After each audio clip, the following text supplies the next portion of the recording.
Assalamualaikum warahmatullahi wabarakatuh. Alhamdulillah wassalatu wassalamu ala rasulillah Muhammad ibn Abdillah wa ala alihi washabihi wa mawalah. Qala rabbi shrah li sadri wa yassir li amri wa hlul 'uqdatam min lisani yafqahu qawli. Amma ba'd. Alhamdulillah, kita sudah memasuki bab mengenai tentang sesuatu yang membatalkan salat. Kemarin kita sudah membahas tentang fardunya wudu, membatalkan sesuatu yang membatalkan wudu, syarat orang berwudu, syarat orang salat, rukun-rukun salat. Kemudian sekarang kita alhamdulillah mari belajar bareng mengenai tentang sesuatu yang membatalkan salat, karena salat pun ada yang membatalkannya. Dari beberapa sesuatu yang membatalkan salat ini ada 18. Dalam kitab lain ada yang mengatakan 14, ada yang mengatakan 17, ada yang mengatakan 18, ada yang 19. Pokoknya bilangannya itu tidak penting, yang penting kita paham sesuatu yang membatalkan salat tersebut. Sesuatu yang membatalkan salat yang saya ambil di sini adalah ada 18. Sesuatu yang membatalkan salat itu ada 18. Yang pertama, sesuatu yang membatalkan salat yang pertama adalah hadas. Ketika seseorang melaksanakan salat, kemudian hadas seperti tak tahan untuk mengeluarkan angin, semacam kentut lah. Ketika lagi salat kentut, otomatis batal. Kita sudah bahas tentang hadas itu ada berapa. Itu ada dua, hadas kecil dan hadas besar. Hadas kecil kita sudah bahas, itu sesuatu yang mewajibkan salat, sesuatu yang mewajibkan wudu, dan hadas besar adalah sesuatu yang mewajibkan mandi. Nah, ketika sekali lagi salat hadas, baik hadas kecil atau hadas besar, otomatis batal. Kemudian sesuatu yang membatalkan salat yang kedua adalah kejatuhan najis, baik itu najis kering maupun najis basah.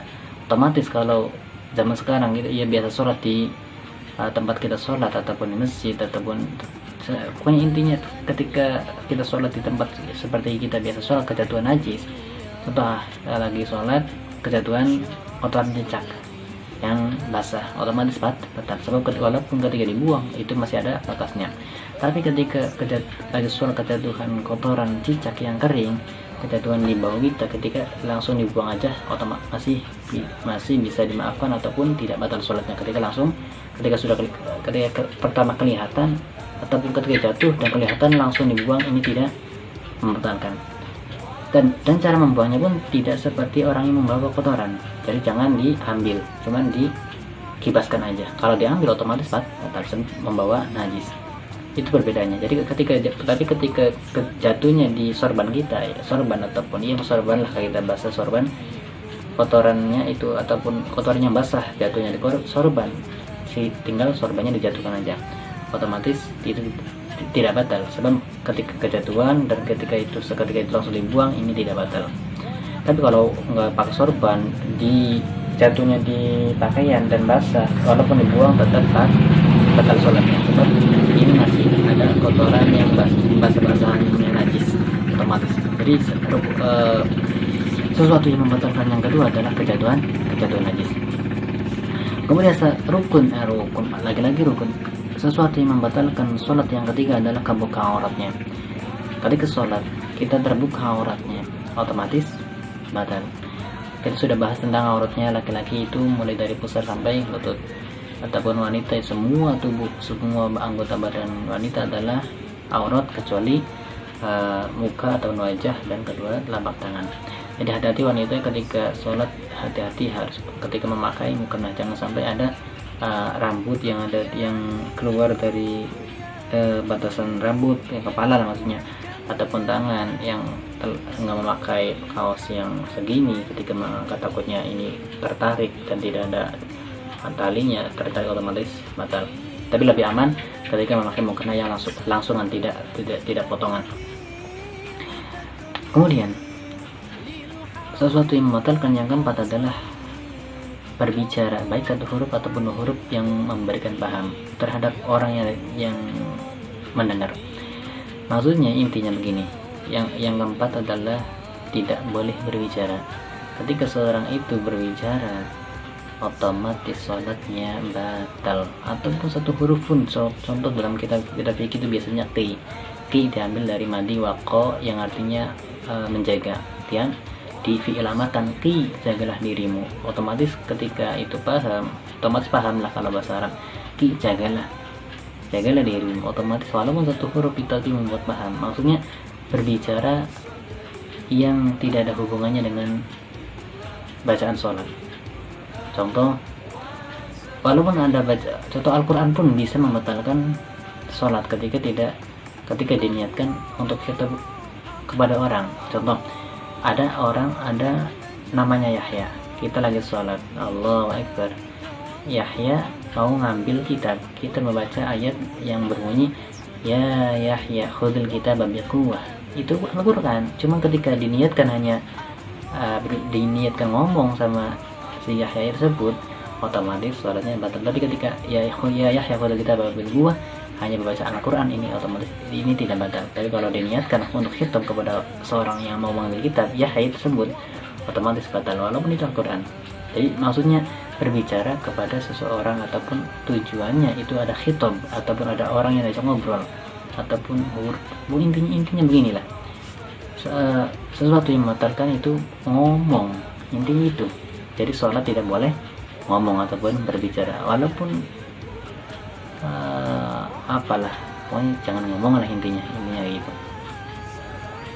Kemudian rukun, sesuatu yang membatalkan sholat yang kelima adalah dari yang kelima adalah sesuatu yang membatalkan puasa selain makan dan minum. Apapun sesuatu yang membatalkan puasa adalah bisa membatalkan sholat. Contoh lagi sholat gila kan sesuatu yang membatalkan puasa. Lagi sholat ini contoh aja, lagi sholat gila, otomatis sholatnya batal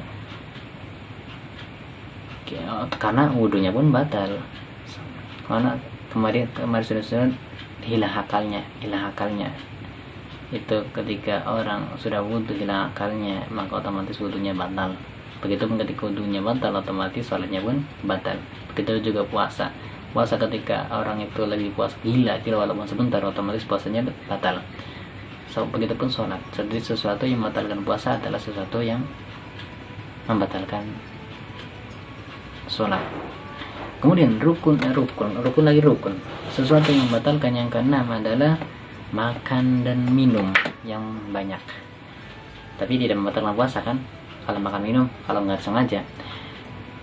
Makanya tadi ya sesuatu yang membatalkan yang kelima adalah sesuatu yang membatalkan puasa selain makan dan minum. Dan yang membatalkan yang keenam adalah makan minum, membatalkan sholat maksudnya. Lagi sholat makan ataupun lagi sholat minum, ya otomatis batal. Maksudnya gimana? Contoh, ketika kita sholat, kita kan sebelum sholat melaksanakan atau melakukan wudhu disebut. Kemudian wudhu, ketika setelah wudhu takbir dan ada bekasan air wudhu jatuh ataupun ke sini dan diminum, otomatis sholatnya batal karena minum bekas air wudhu. Ataupun ketika sebelum sholat ini makan, kemudian ada sesuatu ataupun bekasan sisa makanan di rongga-rongga ataupun di sela-sela gigi kita lepas dan dimakan, hitungannya terlalu banyak, ada 3 ataupun 2 biji, satu biji nasi dimakan, otomatis batal. Jadi ketika sholat tidak boleh makan dan minum, intinya gitu. Kemudian maaf ya, ini terlalu cepat karena durasi lah, mengikuti durasi, singkat aja. Kemudian sesuatu yang membatalkan yang ke 7, gerak 3 gerakan yang terus menerus. Gerak 3 gerakan yang terus menerus. Maksudnya ketika sholat kita menggerakkan 3 gerakan yang terus menerus, itu bisa membatalkan sholat. Contoh 1, 2, 3, otomatis ini membatalkan puasa karena bergerak 3 kali berturut-turut. Ini otomatis sholatnya batal. Ini nanti pembahasannya juga panjang lah intinya, makanya tapi sekilas saja. Makanya bisa bertanyakan di kolom komentar lah.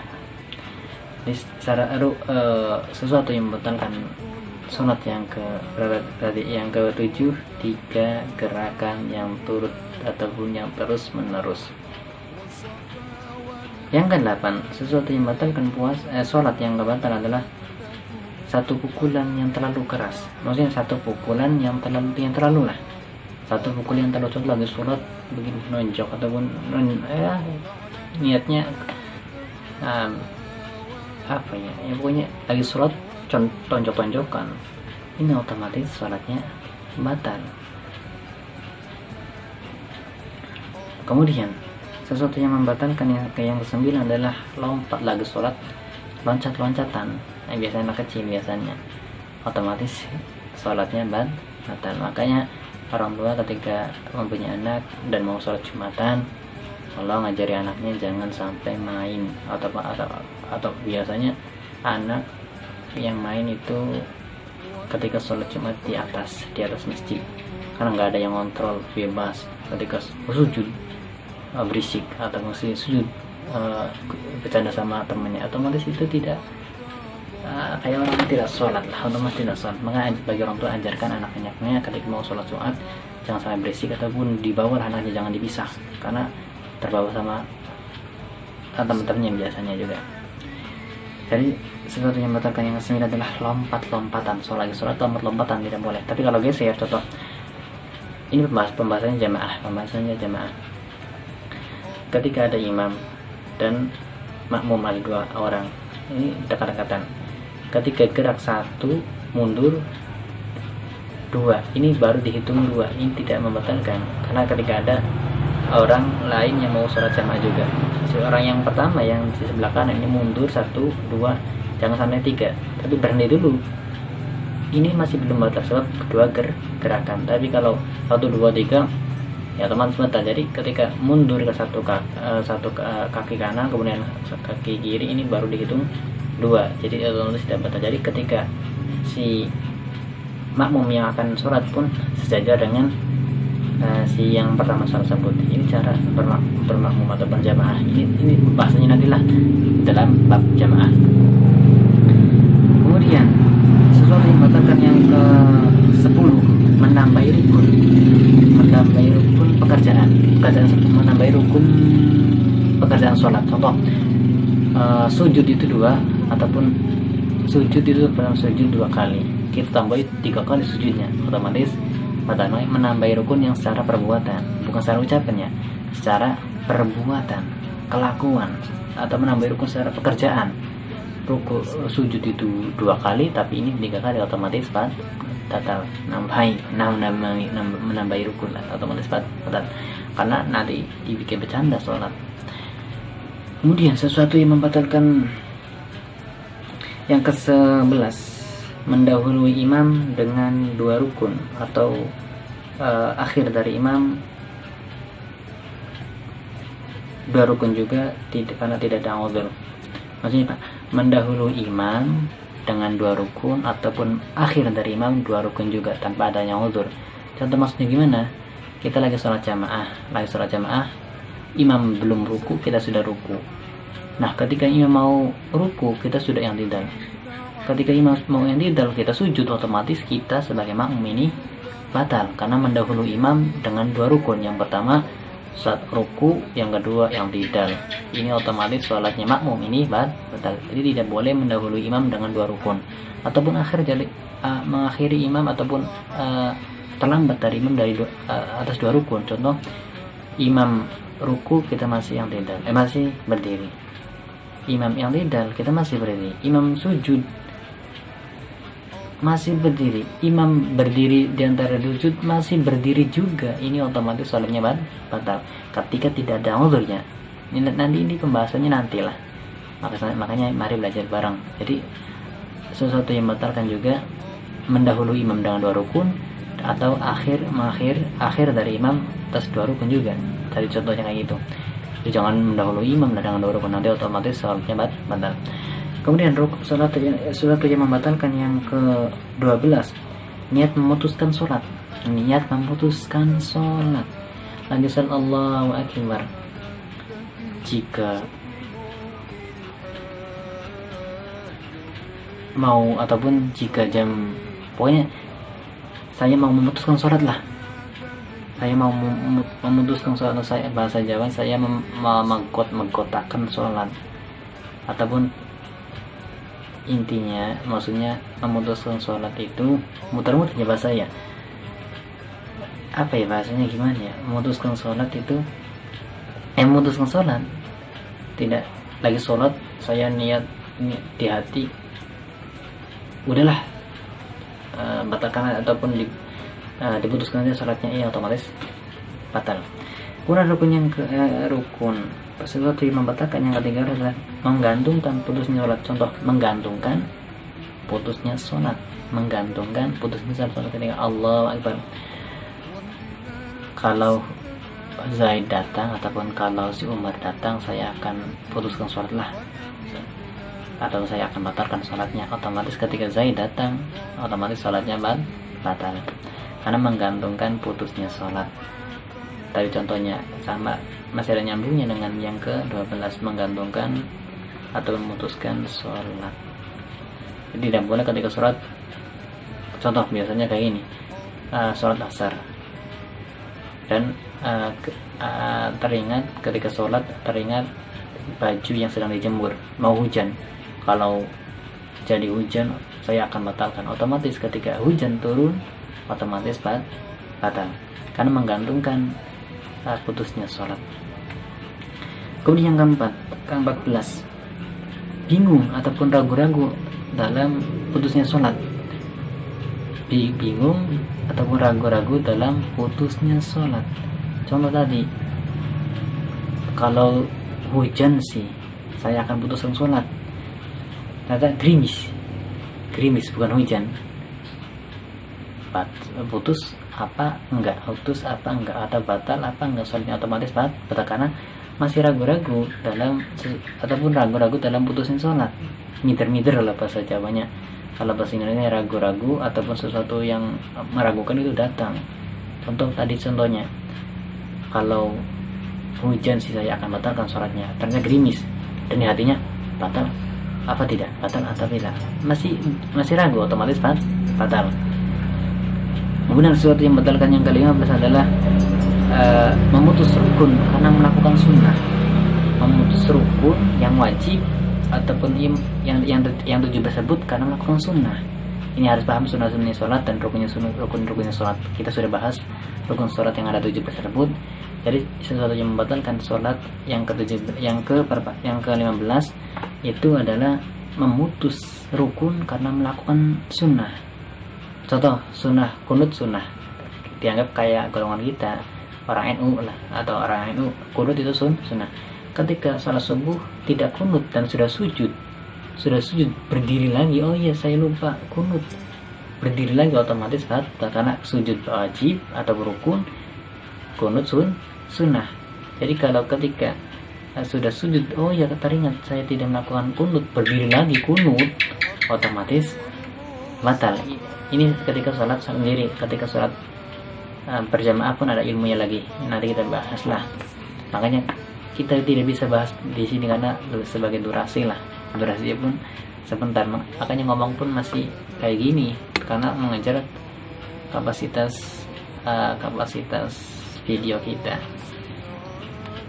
Kemudian yang ke-16, sesuatu yang membatalkan yang ke-16 adalah masih dalam rukun tersebut tapi ternyata sudah meninggalkan rukunnya yang sesudahnya. Maksudnya gimana?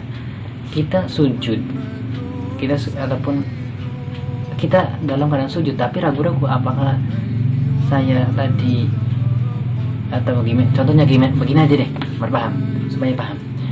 Kita sujudkan 2 kali. Nah, kadang kita sholat kepikiran itu ngebleng. Itu sujud yang kedua. Tadi saya sholat tadi sujud yang ini, sujud yang pertama apa sujud kedua? Pertama yang kedua. Ragu-ragu. Berarti otomatis satu. Pokoknya netepi rukun dalam rukun tersebut tapi nyata ada rukun yang ditinggalkan. Contoh ketika begini aja nih, ketika kita berjamaah, Mbak, supaya paham ya, ini jamaah. Kita ikut ruku sama imam ruku, kita ruku, tapi ragu-ragu, saya baca Al-Fatihah belum,